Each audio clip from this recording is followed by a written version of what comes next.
आज है 16 नवंबर 2025, दिन रविवार। मधुभाषी में आपका फिर से स्वागत है। चलिए देखते हैं मध्य प्रदेश की फटाफट 25 बड़ी खबरों को। इससे पहले आप न्यूज को कहां से देख रहे हैं यह हमें कमेंट में बताना ना भूलें। जनजातीय गौरव दिवस पर जबलपुर में आयोजित कार्यक्रम में राज्यपाल मंगू भाई पटेल और सीएम मोहन यादव ने महिला क्रिकेट विश्व कप विजेता टीम की सदस्य रही क्रांति गौड़ का सम्मान किया। सीएम ने उन्हें 1 करोड़ रुपए का चेक दिया। क्रांति छतरपुर जिले के घुवारा की रहने वाली है। ई टोकन उर्वरक वितरण प्रणाली के अंतर्गत अब किसानों को एक और सुविधा मिलने जा रही है। खाद की बुकिंग के दौरान ही किसान अब होम डिलीवरी के लिए भी बुकिंग कर सकेंगे। इसके लिए किसान से न्यूनतम किराया लिया जाएगा। हालांकि यह व्यवस्था फिलहाल डबल लॉक केंद्र के 5 किलोमीटर क्षेत्र के गांव तक उपलब्ध कराई जाएगी। बता दें कि पायलट प्रोजेक्ट के तहत विदिशा के अलावा शाजापुर और जबलपुर, इन 3 जिलों में होम डिलीवरी की सुविधा शुरू करने की तैयारी चल रही है।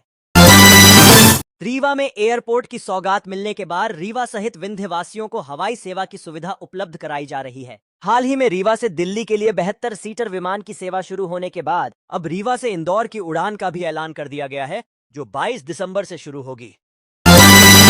मध्य प्रदेश में अगली बारिश के दौरान किए जाने वाले पौधरोपण के लिए अभी से नगर निकायों को प्लानिंग करने के निर्देश दिए हैं। निकायों से कहा है कि वे दिसंबर अंत तक प्लानिंग कर राज्य शासन को भेजें और बताएंगे कि कैसे और कहां पौधरोपण का कार्य किया जाएगा। इसके साथ निकायों द्वारा अपने स्तर पर भी पौधरोपण की प्लानिंग करने का काम भी किया जाएगा। केंद्रीय कृषि एवं ग्रामीण विकास मंत्री शिवराज सिंह चौहान शनिवार को रायसेन जिले के सिलवानी पहुंचे। उन्होंने ग्राम नारायणपुर में धरती आबा भगवान बिरसा मुंडा की 150वीं जयंती पर आयोजित जनजातीय गौरव दिवस कार्यक्रम में भाग लिया और जनजातीय भाई बहनों के साथ पौधरोपण किया। बगैर नागरिकता के मध्य प्रदेश के ग्वालियर में रह रहे बांग्लादेशी नागरिकों को पकड़े जाने की कार्रवाई पुलिस और प्रशासन की ओर से लगातार जारी है। जिनके पकड़ा गया है, अब उन्हें वापस बांग्लादेश भेजने की प्रक्रिया भी शुरू हो गई है। शनिवार को ऐसे 9 लोगों को ग्वालियर से बंगाल के हावड़ा के लिए रवाना किया गया। पुल, पुलिया, आंगनवाड़ी, पंचायत, प्राथमिक स्वास्थ्य केंद्र, स्कूल भवन या फिर अन्य अधोसंरचना से जुड़े छोटे मोटे कामों के लिए विधायकों को सरकार का मुंह नहीं देखना होगा। वे विधायक निधि से ही यह काम करा सकेंगे। सरकार विधायक निधि दोगुनी करने की तैयारी में है। इसे उत्तर प्रदेश, महाराष्ट्र, उत्तराखंड सहित अन्य राज्यों की तरह 5 करोड़ रुपए प्रतिवर्ष किया जा सकता है। विधानसभा के शीतकालीन सत्र में भाजपा विधायक दल की बैठक में परामर्श के बाद यह निर्णय लिया जाएगा।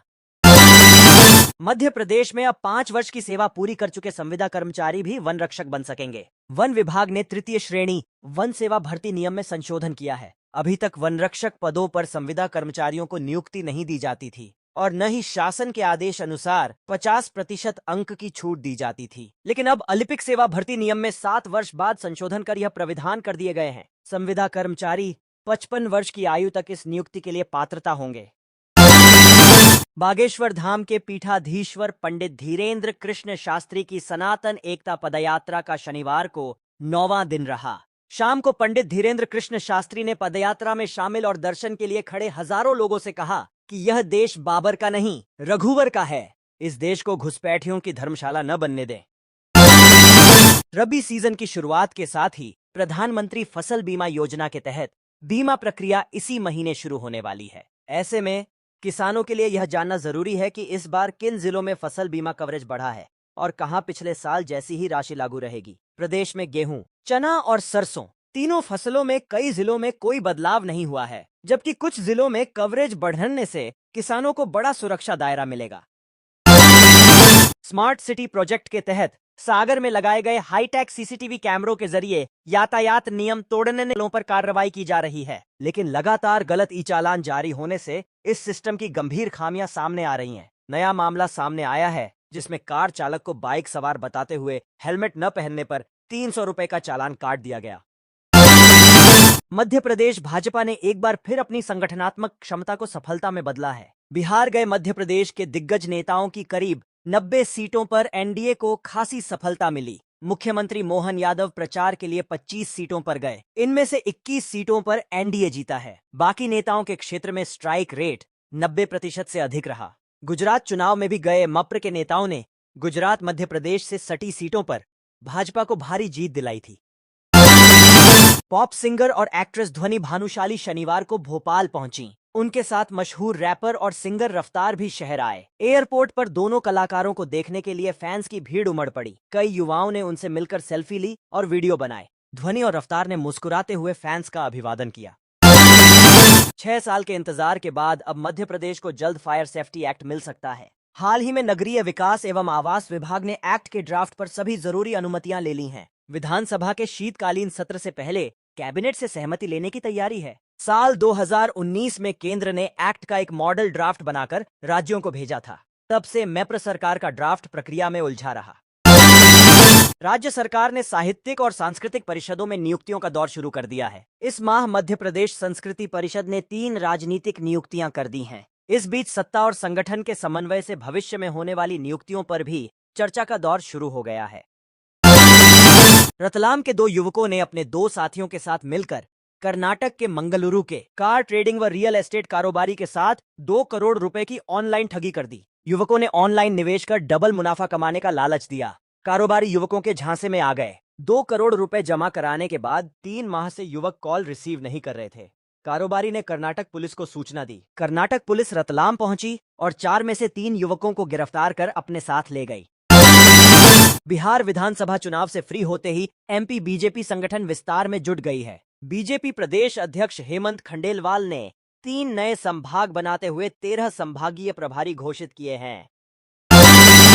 भावांतर योजना के अंतर्गत सोयाबीन विक्रेता किसानों के लिए शनिवार 15 नवंबर को 4,225 रुपए प्रति क्विंटल का मॉडल रेट जारी किया गया है। यह मॉडल रेट उन किसानों के लिए है जिन्होंने अपनी सोयाबीन की उपज मंडी प्रांगणों में विक्रय की है। इस मॉडल रेट के आधार पर ही भावांतर की राशि की गणना की जाएगी। मध्य प्रदेश के आगर मालवा में बिरसा मुंडा की 150वीं जयंती पर आयोजित कार्यक्रम में स्कूल शिक्षा मंत्री इंद्र सिंह परमार ने राजा राममोहन राय को अंग्रेजों का दलाल बताया। उन्होंने कहा कि अंग्रेजी शासन मिशनरी स्कूलों के जरिए लोगों की आस्था बदलने का कुचक्र चला रहा था। मुख्यमंत्री मोहन यादव ने कहा है कि आज का दिन हमारे लिए दिवाली और होली की ही तरह है। भारत माता के अमर सपूत स्वाभिमान और स्वराज के प्रतीक जनजातीय अस्मिता के संरक्षक धरती आबा भगवान बिरसा मुंडा की 150वीं जयंती धूमधाम से मनाई जा रही है। भोपाल के करीब 20 इलाकों में रविवार को 6 घंटे तक बिजली कटौती होगी। इन इलाकों में बिजली कंपनी मेंटेनेंस करेगी। इसके चलते सप्लाई पर असर पड़ेगा। जिन इलाकों में बिजली बंद रहेगी उनमें कोकता, ट्रांसपोर्ट नगर, बिसनखेड़ी, भारत नगर, शांति नगर समेत कई बड़े इलाके भी शामिल हैं। विश्व प्रसिद्ध महाकालेश्वर मंदिर के आसपास रोजाना लगने वाले जाम और लाखों श्रद्धालुओं की सुविधा के लिए 6 जिलों से आए 40 अतिरिक्त पुलिसकर्मियों को मंदिर के आसपास तैनात किया गया है। इन पुलिसकर्मियों का काम न केवल जाम नियंत्रित करना है बल्कि श्रद्धालुओं को एंट्री और एग्जिट पॉइंट समझाने और रास्ता दिखाने में भी मदद करना होगा। भोपाल पुलिस ने घर में नकली नोट छापने वाले युवक को गिरफ्तार किया है। आरोपी से 2,25,000 लाख रुपए कीमत के जाली नोट और नोट बनाने के सामान मिले हैं। युवक प्रिंटिंग प्रेस में काम कर चुका है और उसी अनुभव का इस्तेमाल कर घर में नोट छाप रहा था। पुलिस यह जांच कर रही है कि वह कब से नकली नोट तैयार कर रहा था और किन लोगों तक पहुंचा चुका है। मध्य प्रदेश के भोपाल में एमआरपी से 8 रुपए अधिक लेना डी मार्ट को भारी पड़ गया। भोपाल के जिला उपभोक्ता आयोग क्रमांक 2 ने इसे अनुचित व्यापार बताते हुए 15,000 रुपए की क्षतिपूर्ति देने का आदेश दिया है। उपभोक्ता ने इस 8 रुपए के लिए 3 साल की कानूनी लड़ाई लड़ी। खंडवा में किसानों द्वारा रेल रोको प्रदर्शन दिन भर चला, लेकिन किसान रेलवे ट्रैक तक नहीं पहुंच पाया। शाम 6 बजे सांसद ज्ञानेश्वर पाटिल ने पहुंचकर लोगों को केंद्रीय कृषि मंत्री शिवराज सिंह चौहान से मिलाने का आश्वासन दिया। उन्होंने कहा, केंद्रीय मंत्री से मुलाकात का समय लेकर किसानों के एक प्रतिनिधिमंडल के साथ वहां जाएंगे और उनके समक्ष समस्या रखेंगे।